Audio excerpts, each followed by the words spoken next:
পিতুল সোনা চাঁদের কণা রোদ পোয়ানো হচ্ছে। হ্যাঁ ও পিতুল সোনা, তোমার দাদা তো পাশে দাঁড়িয়ে লেজ নাড়াচ্ছে। Hello guys, good morning.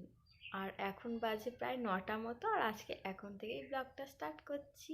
তবে আমি কিন্তু এখন ঘুম থেকে উঠিনি, আমি ঘুম থেকে উঠেছি অনেকক্ষণ আগে। আর উঠে আমার সব কাজ হয়েও গেছে, আর চা কফি সবার সব কিছু খাওয়াও হয়ে গেছে। আর এখন করব রুটি, তারপর খাবো রুটি আর তার সাথে বাটার চিকেন। কালকে যে বাটার চিকেনটা আনা হয়েছিল, তো সেটা খানিকটা বেঁচে গেছিলো, তো ওটা দিয়েই খেয়ে নেব সকালের জলখাবারটা।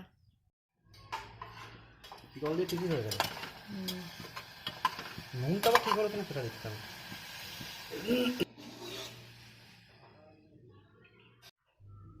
পিতুল সোনা চাঁদের কণা রোদ পোয়ানো হচ্ছে। হ্যাঁ ও পিতুল সোনা, তোমার দাদা তো পাশে দাঁড়িয়ে লেজ নাড়াচ্ছে। তো দেখো এখন বাজে প্রায় 2:30 পৌনে 3টে মতো, আর আমাদের অনেকক্ষণ আগেই চান করে ভাত খাওয়া হয়ে গেছে। আর আজকে আমরা সবাই মিলে ছাদেতেই ভাত খেয়েছি। তো ভাত টাত খেয়ে আজকে আর নিচে যাইনি, তো এখানেই বসে বসে চুল শুকাচ্ছি। আর আমার বর কি করছে দেখো, ও এখন খেয়ে দিয়ে ছাদে কম্বল চাপা দিয়ে নাক ডেকে ডেকে ঘুমাচ্ছে।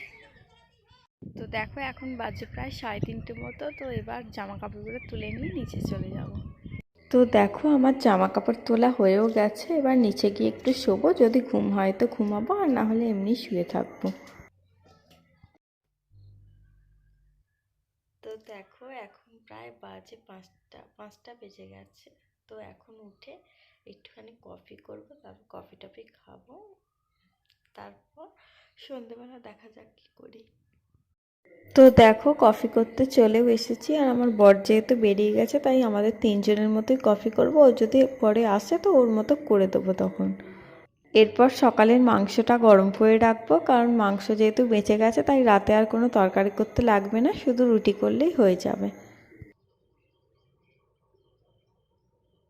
তো দেখো এখন বাজে প্রায় পৌনে 7টা মতো, আর যত সন্ধে হচ্ছে রাত বাড়ছে, ঠান্ডাটাও ততই বাড়ছে। তাই আর বেশি দেরি না করে এখনই যাবো, গিয়ে রুটিটা করে নেবো, কারণ সব কাজ ছেড়ে বসে থাকলে তাও ভালো লাগে, আর ঠান্ডার মধ্যে কাজ করতে তো একদমই ভালো লাগে না। তো দেখো এখন বাজে প্রায় রাত্রি 10:30টা মতো, আর আমার অনেকক্ষণ আগে ডিনার করাও হয়ে গেছে। তো চলো আজকের ব্লগটা এখানেই শেষ করছি। সবাই ভালো থেকো, টাটা, গুড নাইট।